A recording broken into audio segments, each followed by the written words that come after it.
Hello, good people. Welcome back to yet another video here at your favorite channel of your choice with your favorite uncle. Anditi, pampachona toto kumanikidza kuti farira. But listen, if you are watching us for the first time, subscribe. That is kana uri kutoonera pa YouTube.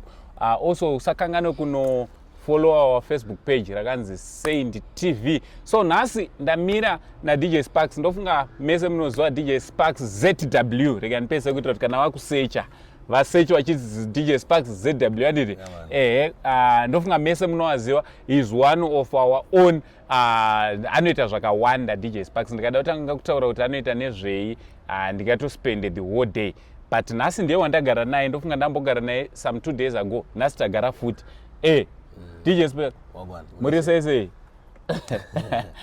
DJ Sparks bo adede Jehovah kutichengeta aiwa zvinoda kutendwa Jesu akurambwa na wangu ndiwe ari kukuchengeta kutichengeta ndiye kutisvitsa patiri panapa anditi risei basa showbiz showbiz bo anditi I can't complain ndo tetizonowa nangu achitrai kukana matombo mushowbiz macho but we are cool, we are okay. Anditi give thanks. No, perfect. So DJ Sparks ndatirega ndigare pasi anditi uri wangu not interview kana chi but conversation. I know a lot of people would like to know more about DJ Sparks anditi but hansi kuita interview and tiri kutongoita conversation. Also a lot of people would like to know kuti mashows enyu akamira sei because now we are running a lot of shows like nema shows mangani zvaizvo right mashows atinawo izvozvo tine uncensored inova iyo ndo I think ndo show yekunyanya performance take izvozvo because pa uncensored it's a show yekuti vanhu vazhinji havainzwisise but it's something chatakagara pasi netimu yangu takati no toda kuita something chekutaura zvinhu zvikuitika because I believe kuti a lot is going on out there vanhu vazhinji vanofunga kuti the night is vanofunga kuti manheru haaone alright but manheru anoona or they think that the night is blind. They think the night is blind saka susu takafunga netimu yangu takati no tikufanira kuexposa zvoitika kunze uko tozvitaurira kuvanhu vanoziva kana vachirera vana vavo zvakanaka warera vachiziva kuti kune danger iriko kunze kana vanhu vachinamatira vana vavo wanamatira vachiziva zvinhu zvichi zviri kunze kwete vanhu vararame vari blind so it's something chiri unfiltered chatinenge tichitaura nezvazvo pane zvinenge zvichiitika that is uncensored podcast then tine inonzi dialogue with DJ Sparks. Dialogue with DJ Sparks tikotowanza invita macelebhu vanhu vakasiyana-siyana vatinodaidza kuti taure navo tichinzwisisa maybe dzimwe nyaya dzekutrenda like ndakaita na Silent Killer that is dialogue with DJ Sparks but tichimboita hurukuru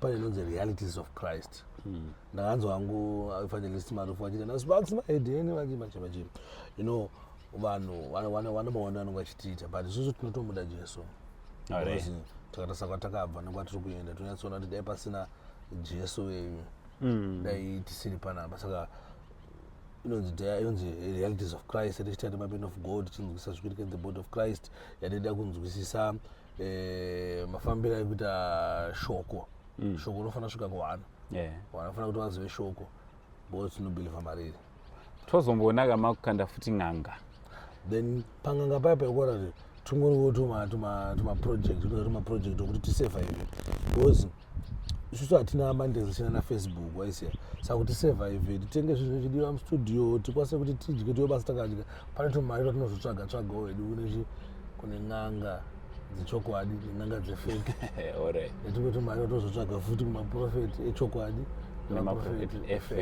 saka tumwe tunhu twatingozongo tuma-supplementary tongoda tioile china no unoona angona chino titi no DJ Sparks waye muchidedza n'anga mita mamboita realities. I think I always get that kind of comments and vanhu vanoto it's a clapback right yekuti inotozodzoka vanhu vakuti anko emimi manga muchiita izvi but ozvinezvi posta n'anga futi makuita malive eng'anga vanhu havazivi kuti tinge tichirana everyday kwataita kutinzi pabuda one video tine vagesti atopa madzifio isusu vacho tiende kubasa tishandire mumbaka tinokubasa kwati ndokuofisi kwedu kwatinoendawo pada mari yefio saka zvose zvoda mari saka vanhu vaiva vanhu vekuti vanouya vachiti Sparks ndokupawo mari yakadaiwo pamwe pacho oposta but tine mamwe mafuti mavhidhiyo eng'anga ekuti nesatombonzi posta totongonozvikuitika like matrending emaposta atongoita zvimwe zvinhu kutoti guys onewo zvekutaurwa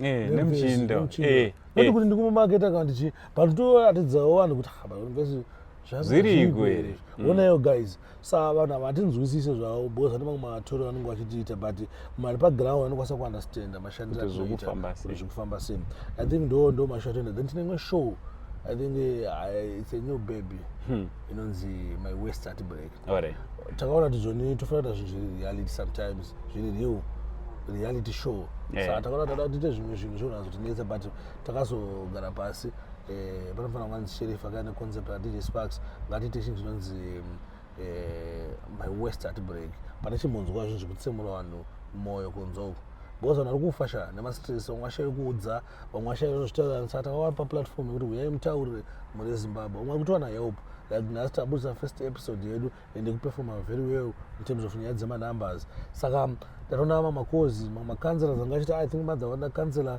ngatigara navo pasi taure nawo you know sa it's not like isusu tinongoita zvinhu zvisina mhanga zvemanga chete munhu akatsogara pasi zvisina ruvengo anonyatsoona kuti pane zvimwe zvinhu atiri kutodzidzisawo pane mamwe malife atiri kutochinja tinoona takatoemploya kutochinjawo life yavo even ini life yangu yevana vangu vakatochinjawo nezvinhu izvi saka isi tozvitora serious and by all means totraya futi kuti zvinge zvine kakudzidzisa kazvinako zvinge zvine ukazoteerera usina ruvengo mukati after ona episode unotodzidza something unotoona kutoti zvinovaka but of recent tiri kuona kuti vanhu vakawanda because of mashows akasiyana-siyana amuri kuita of recent takaona Yana Solo Veneza Boom and pakaita pakaita hondo mastreets chinzi no DJ Sparks iwe wanga usingafanire kupa I think takatoita mazuva some few days ago also ozvinoti tiri kuona kuti pane chiri kutrenda zvakanyanya almost on every platform yesocial media bit kutwitter bit kuinstagram Facebook this other Queen Mother anditi vakanga vachitaurawo I don't know kuti ndoiti confession here kana kuti vanhu vangada kunzwisisa kuti what exactly transpired pashow here. Alright, I think ndinotanga nambotaura mbijana about nyaya Yana Solo.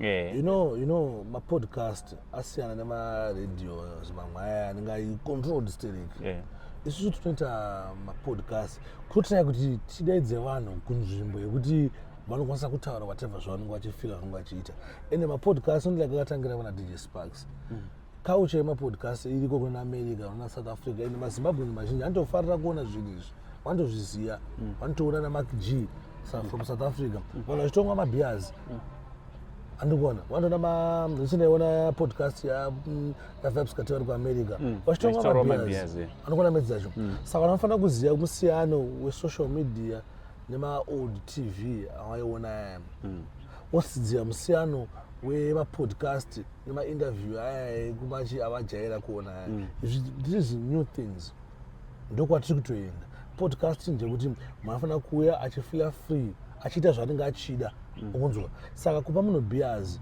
zvakagara zviriko vanomwa beers but problem inotanga munhu ari kumwa beers maybe ari wanza kubata mezazvo during process yekuti you are still shooting obva azori wanza obva afunga kuti chibaba stereki kobva kwati vamwe vanenge vachivhunduka otepewa vanenge vaona vanenge vajaira zvavo zvimukozodo zvanenge vachiroa vari kumarogesheni kwavo understand saka patinovaisira bhiya chachero nyama waiziva amene mamwira avo anoita so waiziva ukuona saka ndo zvine zvichiitika ukuona saka I don't think kuti kumwiwa kwebhiya papodcast kuri wrong because mapodcast ari kutorana nemakore ndinoti ndakana gore ndatanga podcasting mapodcast angagara achiitwa let's check paDanny J akatotanga kare atanga kudhara paingomwiwa beers but kana afana kuti ukavhura chikoro chako iwe vanochikoro vachidzidza kobva kwazoya mwe mai vanomissfire uye vachipopota wakabvisa bra haisi mhosva yemurudza mvura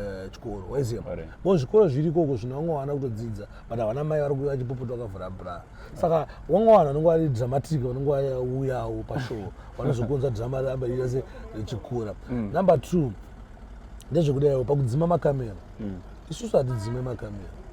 Alright. Ndaona kuti vamwe kuti apart kuti adzime makamera kune mapremises but atotoenda kuti makamera anenge akatoiswa panze mumarooms mumachii zvichingoitika ukaenda kune maradio station even mahombe muno makamera everywhere. Makamera hatidzime itai zvamukuita nokuti kuno kwatauya kunoku ndekwemakamera. You understand? Yeah. Then about this lady akauya kuinterviewa Queen Mother. Yeah. Queen Mother zvoitika nezvekudaio zvadakudza kuti a lot is going on. Zvakawanda zvikuitika kunze but maZimbabweans vada kutry kupretend as if everything is okay. Ndosaka zvona mwe munaitaura kuti zvone tiri pageneration yevanhu vakasuwa but with happy pictures. Bozi vanoda kufeka everything is fake zvelevel rekuti hatichadi kunzwa kuti kune munhu kana kuti hatichadi kunzwa kuti kumbare kune tsikidzi. Kana dziriko kumbare kune tsikidzi kana kuchitungwiza kusina hakuna. You understand? Something like that. Saka isusu tiripo pakuti expose zvinhu zviri kuitika kunze uku. Andika tiripo pakuexpose zvinhu zviri kuitika kunze, zvinhu zviri kuitika behind the scene, tichizviunza pascene. Ubata medzecho. Saka it's not like futi ini ndichisapota whatever zvichitaura mumabhaibheri. Ndiye ndichitoshokekawo but ndimo anongonakirwa angu. Isusu nyange tichitaura nyaya techingoseka chita sei takatoshati what are you shamisa. That's me. Hative taya DPC ile hatina masaramusi ati DPC ile showbiz. Alright. Waiziva. Saka hatisi takahosta munoenda zvemadrugs.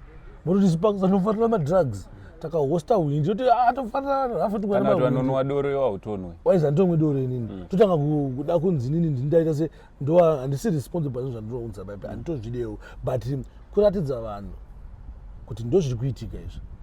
Then kana pachinge paine mutemo wanoita zvavanoita woita zvavanoita. Plus isusu we try by all means kusa disclaimer. Plus I think imwe nyaya yauri kutaura nyaya ye-awareness.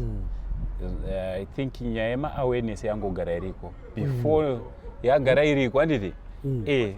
Yes. So nyaya yekutoti watchdog row, yes, it was there.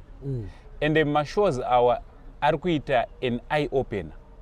Ari kutoita kuti vanhu vazive kutoti okay, investigative journalism. Pane kwazviri kutangira ndokwazviri kutobva. I think amen mafungiro angu zvakutoda kutoti tikurumidze andi senyika tikurumidze tafambirana nenguva panobuda mashows ayai. Sometimes I know sometimes it's dramatized anditi. Sometimes it's dramatized but at the same time exposing the truth anditi. At the same time exposing the truth but zvichiitwa in a dramatic way. So I think it's an awareness ekutoti say my responsible authorities should then vanofana kutanga kuita look into that. I mean mafungiro wangu. Sa isusu tikoripo pakungoti vanhu vawane mukana yekuti vataure zvinhu zvakawanda. Vanhu vanofunga maybe titongoita zvemabhishu chete. Tine zvinhu zvakawanda zvatakaita boys.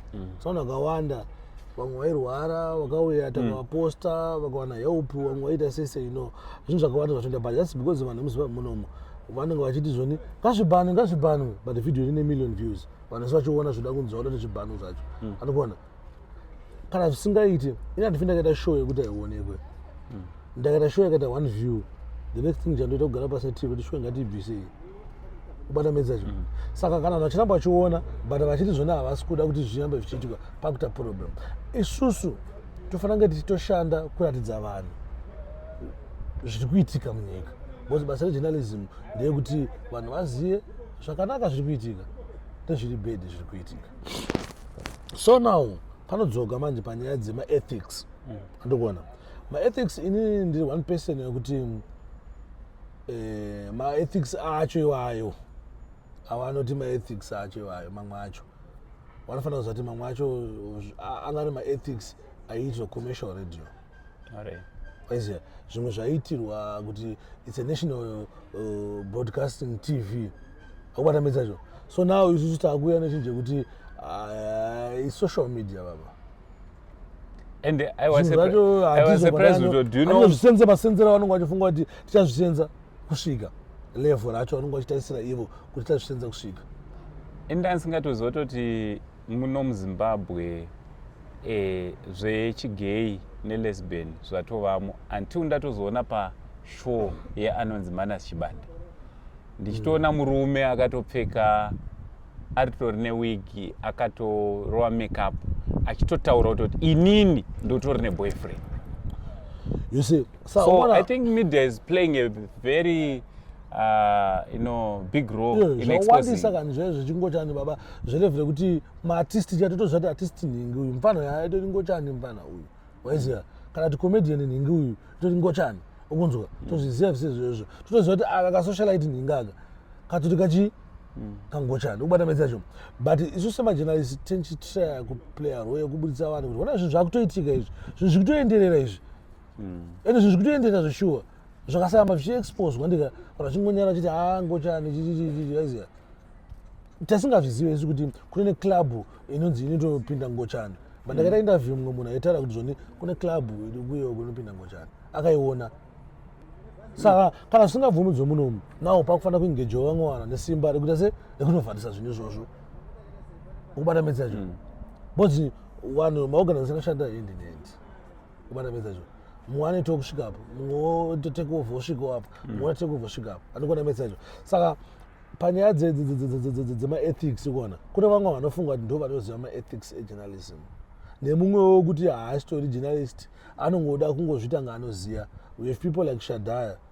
I used to think kuti Shadaya are intelligent kusvika sometime pandakatozoonawo achitoburitsa ufoolishness hwakewo futi waiziva pastyle yakewo totoona maerrors but munhu akufunga kuti ndialfa anoziva zvese but zvakawanda maerrors atinoona achiitwa naShadaya but tozongonyara zvimwe zvacho because hazvinei nesu kubata message kobva kwati iye ndo career yake yekuita zvaari kukomenda you understand like zvaiko ndoitoti career yake iyoyo saka ini ndakada kunyanya muti ngasadaro iyo iri career yake atozvikuita kuti atofamba oneka akwa kake aizi atonziwo kusutu wedu uyai mabrand ambassador wedu ndokutori kubasa kwake kwekuti akaona zvaitika ongotaurawo pfungwa dzake. Saka ini semunhu anongari pasocial media paya futi ndozvingozva kuti hama iri mero but ndotozongounderstanda futi kuti mero iri kutsvagochi kurarama pastyle yacho.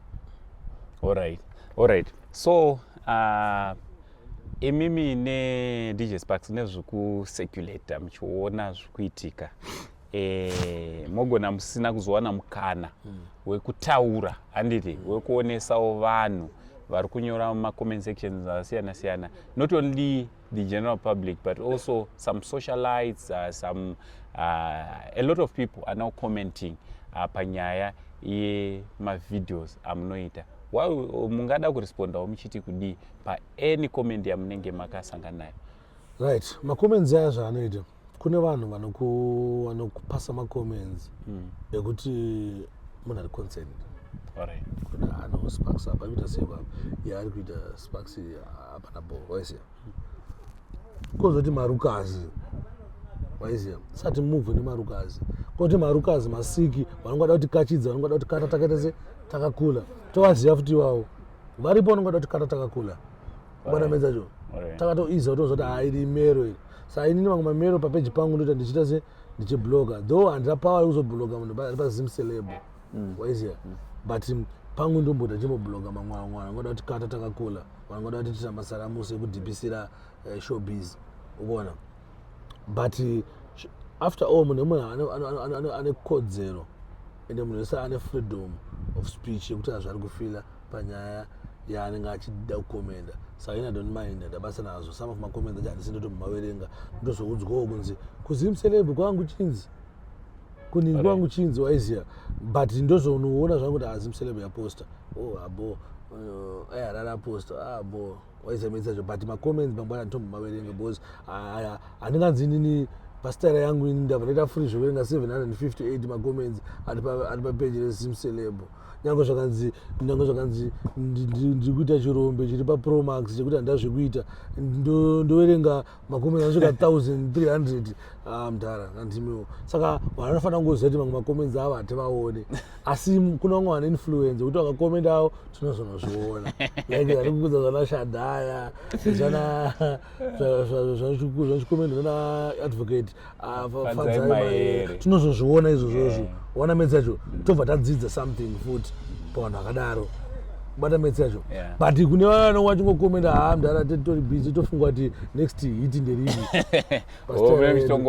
saka handizoverenga macomments 1.8 zvafanira pangu pangu inini pandakaposta that video yare pane macomments asvika 3000 toverenga ese saka handizona time but still vanhu ngokasununguka kuti zvanonge vachifunga pastyle yavo waziya aiwa hapana big up vana kukomenda pastyle yavo so guys ndidj Sparks wandauya naye ndikati aiwa zvemukomana zvanhasi nezuro nazvamai manje zvaari kupisa beta auya azogara panapa tichikurukura naye big up to yourself dj Sparks. But ndisandapedza angu mashoko anangoti ndidzokorodze anogona kuti vanhu vanyatsonzwisisa ndeyekuti zvinenge zvitaurwa naguest handika zvezvitaurwa naguest hazvirevo ndiwirirana nazvo but pamwe ndichitoseka pakuti ini ndo style ndipattern yangu yemainterview yangu handiroitawo inini kune vamwe vatotoziva kuti kana chinebva kuti makadii maita zezezeze mauya here vamwe sesusu matauriro edu ndo andori maitiro ndo matauriro angu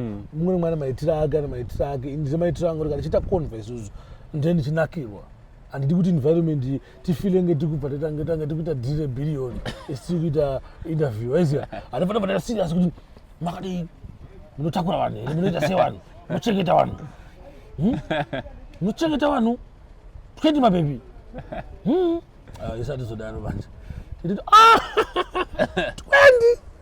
23 years asi kudayo tichiseka hatifati 23 years kunyepeyo ndakarwa serious you know vari kuva majournalist anodaro I think vanhu vanofanira kuenda kuna vavo vane zvimwe content vanenge vatori nayo futi yekuti vakaenda vanhu too serious vanhu vointerview vachidaro tinawo vanointerview vachidaro vanoenda ikoko unoona isusu tinenge tichitati tiseka but doesn't mean kuti ndikutosekerera ene otasa ndotozotobvunza vanhu kuti but iwewo zvauri kuita izvizvi unodai kuti mwana wako adaro aite zvauri kuita izvi oraita hautywo here mwari kune inonzi gehena hauchityewo here ese mibvunzo yeseyo vanofanira kuona kuti ndetisingatosupportawo some of them zvochiita se zvochitaura nevanhu but vanhu just because vanenge vakangonzwa kuti Sparks ndewe kumama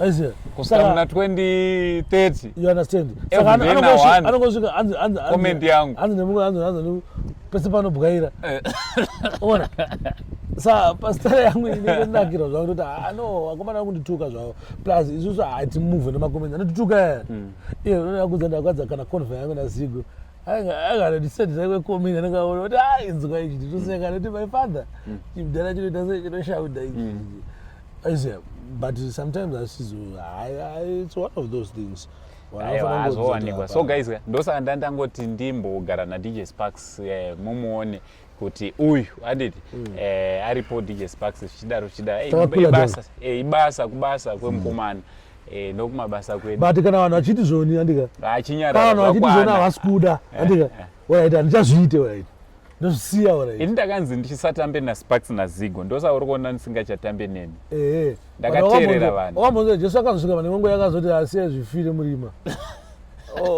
ona kuti vanhu handichatambe indau wakazonzwa jesu akazoti zvoni oraiti chisiyai inzi chiko zvikurire pamwe chete pamwe chete zvozvina pakukohwa saka manje mwana chazoona pachiite se pakukohwa kuti mwana wangu ikayo ndakamunamatira kudhara bozi kunzoku kuri kupisa kuna zvinhu zvakadai zvichi zvibed saka hanzi my people perish because of lack of knowledge exactly saka kona pampatoda kuisa vanhu knowledge pampatoda kuti vanhu vazive kuti kunzoku kuri kupisa umu vana venyu pavari kubuda ngwarira zvinezvi namatirai vana ava mumwe andotora neimwe wei zvake imwewo saka guys inini ndokutendai makandipa good advice yekusatamba naZigo nadj Sparks ashwa ndakatovaudza ndikati inini zvinoda mafans angu handiti family yangu manje inini ndibowa manje ngandizoni Sparks seyana Zigo hayi zvendishota indoteerera ini zvondisvota singatomboite ineni Sha, handitombodi get kuzvinzwa away. zvokundisiyana nhingi Eh. vanoda kutiudza chikwa